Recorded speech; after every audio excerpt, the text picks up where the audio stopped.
유튜브를 시작하려고 하시는 분들, 그리고 이제 막 시작하신 분들, 과연 지금 하는 컨텐츠가 떡상할 만한 건지 아니면 너무 많은 사람들에서 힘들 것 같은지 잘 판단이 안 서시죠? 좀 찾아보려고 해도 대부분의 영상들이 2년 전 아니면 3년 전 영상이 많고요. 이 유튜브에서는 3년 전, 2년 전과는 아예 완전히 다른 곳이라고 해도 틀린 말이 아닙니다. 일단 지난 1년 동안만이라고 해도 수많은 유튜브 이슈가 있었고요. 그동안 생태계 자체도 아예 달라졌으니까요. 알고리즘이 바뀐 건 당연하고 유튜브 스튜디오 화면 자체도 엄청 바뀌었습니다. 이제 유튜브를 하시려는 분들은 현재의 방법에 맞게 유튜브를 하셔야 합니다. 오늘은 올해 2021년에 개인, 그러니까 이 영상을 보고 계시는 1인 미디어, 1인 크리에이터를 하시는 분들이 어떤 컨텐츠를 해야 성공할 수 있는지, 어떤 영상을 제작해야 살아남을 수 있는지에 대해서 현재 트렌드에 발 맞춰서 짚어보겠습니다. 그럼 유튜브 연속 출발합니다.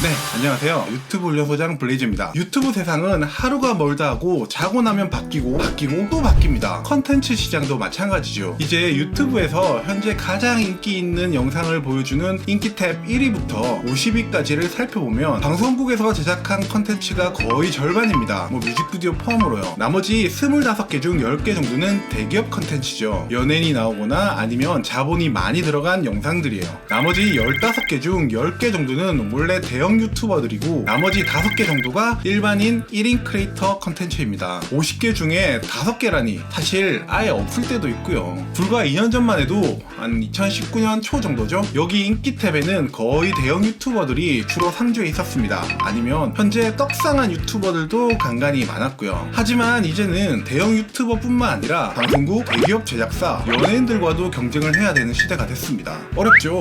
얘네들은 맨날 하는 일이 영상 재미있고 유익하게 만드는 거, 새롭고 신기한 영상 만드는 거, 그런 거에 전문가잖아요. 그래서 이제부터는 예전 유튜버들이 알려주던 예전이라고 해봤자 한 2-3년 전이지만 아무튼 그때의 유튜브 컨텐츠 제작 방식, 내가 재미있고 잘하는 걸 꾸준히 하면 시청자들이 와서 본다 라는 건 지금은 절대 통하지 않습니다. 절대로요. 이제는 내가 재밌고 잘하는 거가 아니라 시청자들이 보고 재밌어야 하고 시청자들에게 관심을 끌만한 거를 해야 된다는 얘기죠.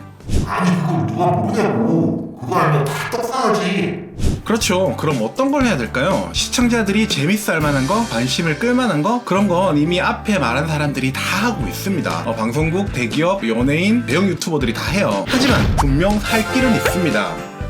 2021년에 여러분과 저와 같이 혼자 시작하는 유명하지도 않고 영상 제작 능력도 뛰어나지 않은 사람들이 떡상할 수 있는 컨텐츠, 올해를 1인 미디어가 크게 관통할 수 있는 키워드는 바로 대리만족입니다.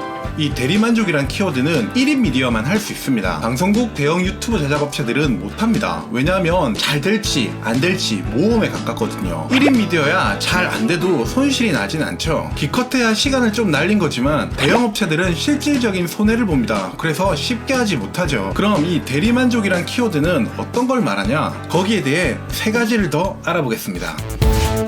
1. 초기 유튜브 컨텐츠의 대리만족.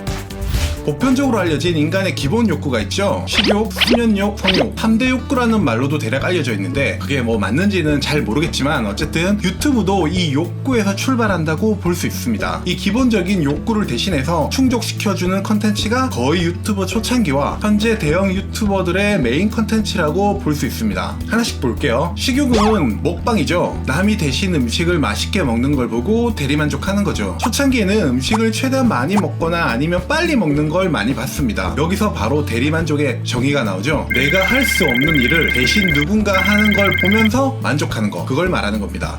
짜장면 맛있죠? 저도 맛있어서 한 번에 2-3그릇 먹어보고 싶은데 살찔까봐 걱정이기도 하고 이미 썼지만 또 느끼하고 물리고 배불러서 못 먹죠. 하지만 누군가 11그릇을 맛있게 먹는다면 그걸 봅니다. 저걸 다 먹는다고? 와, 다 먹네? 와, 맛있겠네? 하면서요. 그리고 3-4년 전에는 돈가스 챌린지 같이 빨리 먹는 걸 하는 먹방이 또 줄을 이룰 때도 있었죠. 한마디로 일반인들은 할 수 없는 걸 대신해서 해주는 거죠. 다음, 수면욕. 대표적인 게 ASMR이죠. 이 ASMR이라는 건 지금은 거의 모르는 사람이 없지만 초창기 한 5년 전만 해도 ASMR을 들으면서 밤에 밤에 잔다고 하면 그게 뭐냐고 다들 그랬습니다. 폰을 보다가 자는 사람들에게 이 ASMR의 등장은 유튜브를 성장시켜주는데 엄청난 역할을 했어요. 당시 제일 많이 했던 것이 귓파기, 슬라임 만지기 같은 의미 없고 단순 반복 동작을 1시간 동안 대신해주면서 잠을 재워주는 그런 컨텐츠들이죠. 마치 어렸을 때 엄마가 잠들 때까지 계속해서 이렇게 토닥여주던 그런 것처럼요.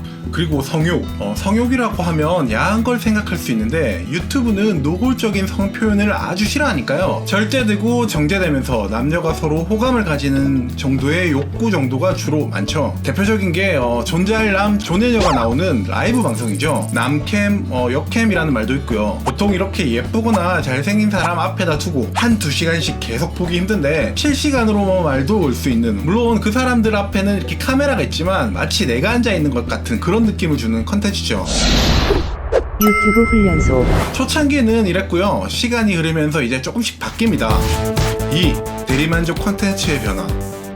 초기를 거쳐서 점점 시청자들이 몰리고, 그래서 많은 조회수를 올린 유튜버들이 많은 돈을 번다는 걸 사람들이 알게 되면서 이 1인 크리에이터 시장에 많이 진출합니다. 그중 눈치 빠른 사람들은 이렇게 똑같은 컨텐츠로는 성공하기 힘들겠다 생각해가지고 기본 욕구 컨텐츠들을 한번 섞어보는 건 어떨까 하면서 새로운 컨텐츠를 개척해 나갑니다. 하나씩 볼게요. 식욕에 수면욕을 더해서 나온 컨텐츠 중에 대표적인 게 바로 리얼 사운드죠. 먹방에 ASMR을 더한 거죠. 주로 먹방을 밤에 자기 전에 많이 시청하는 사람들이 많아서 말을 하지 않고 오롯이 먹는 소리에만 집중해서 영상을 만들었는데 그게 성공해가지고 수없이 많은 리얼 사운드 먹방이 탄생했죠. 리얼 사운드는 언어의 장벽이 없어서 해외 시청자들에게도 먹혀서 훨씬 더 큰 성장을 하게 됐습니다. 이런 식으로 섞인 컨텐츠는 식욕에 성욕을 더하면 디건터, 제인 ASMR 같은 자극적인 먹방이 컨텐츠가 되고, 수면욕에 성욕을 섞어서 미남 미녀가 진행하는 ASMR 장르가 탄생합니다. 이런 생리적인 욕구에 기반한 컨텐츠들은 특징이 하나 있습니다. 심하게 호불호가 갈린다는 점이죠.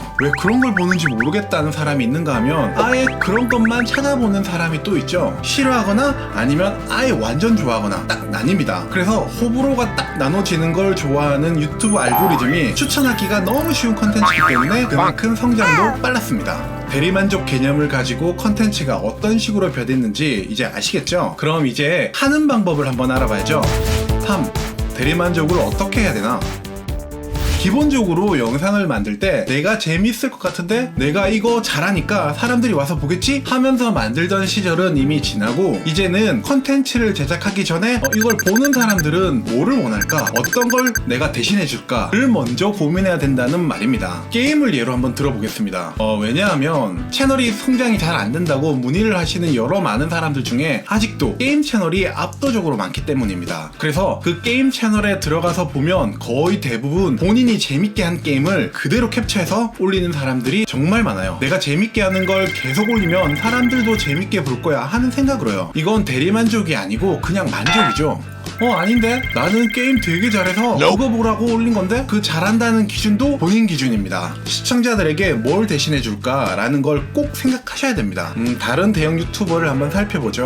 대도서관 풍월양은 재미를 줍니다. 게임이 재미없어도 쉴 수 없이 떠들고, 또 잠들이라는 게임 유튜버는 최신 트렌드의 게임을 재미있는 상을 만들어서 시청자들에게 보여주죠. 또 잉여맨 같은 채널은 게임 자체를 하기보다 상황을 마치 코미디처럼 만들어서 시청자들에게 재미를 줍니다. 게임을 잘하는 사람도 장인이라는 소리를 들으며 그동안 수없이 연습해서 그런 신들린 컨트롤을 보여주거나, 재미없는 게임도 끝까지 리뷰해주는 채널들은 내가 해보지 못한, 아니면 시간이 없어서 못한 게임들을 대신해주죠. 더 나가보면 혼술은 대신 술을 마셔주고요. 연애나 웹드라마 계열은 연애하는 기분을 대신 느끼게 해줍니다. 리액션 채널은 서로 공감하는 기분을 대신, 영화 리뷰는 영화를 대신 봐주고 요약해줍니다. 마치 진용진 채널처럼 궁금한 거를 대신 알아봐주는 걸 주요 컨텐츠로 하는 채널도 있으니까요. 이건 여담인데, 제 고향 친구이자 그 초등학생 대상 아주 유명한 채널을 운영하는 친구가 했던 말이 있는데요. 내 채널이 초딩들이 왜 보냐면 지네 엄마 아빠들은 이렇게 안 놀아준다는 거예요. 우리 채널에서는 엄마 아빠가 그 자기들과 이렇게 좋아하고 인기 있는 걸 같이 해주고 놀아주고 하는 거를 실컷 볼 수 있다는 거죠. 그런 게 좋다는 겁니다. 그런 걸 대리만족한다는 거죠.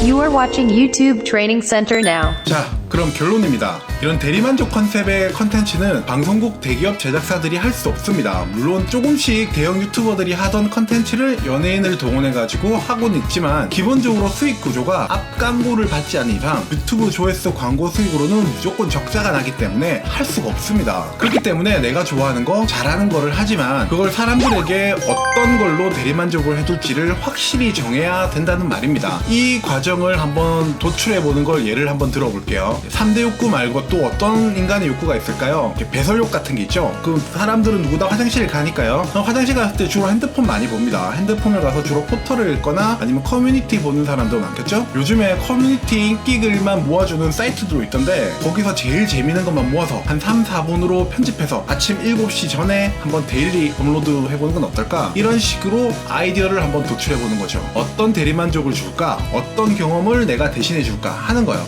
근데 방금 아이디어는 저작권 문제가 있을 수 있으니까 그냥 한번 듣고 흘려드리시면 됩니다. 아니면 뭐 또 이런 것도 있겠네요. 코로나가 잦아들면 여행을 가려는 사람들이 많을 텐데 각 여행지 코로나 정보들 현황, 여행 가려는 곳의 방역 정보 같은 것들을 분석해서 언제쯤 가면 괜찮을지 뭐 같은 그런 것들을 매번 업데이트해주는 채널, 그런 것들도 괜찮겠죠. 한번 여러분도 아이디어를 댓글로 이렇게 써주시면 서로 좋을지 아닐지 의견 나눠보는 것도 좋겠네요. 맞다, 정보 하나 더. 올해 절대로 키즈 채널을 시작하진 마세요. 내가 키즈 채널 한번 해봐야지 하고 시작하시는 분들 정말 헛수고하시는 겁니다. 이거에 관련된 컨텐츠도 준비하고 있으니까요. 그건 또 빠른 시일 내에 올릴게요. 자, 그럼 올해는 꼭 떡상하는 유튜버 되세요. 여러분 모두 파이팅!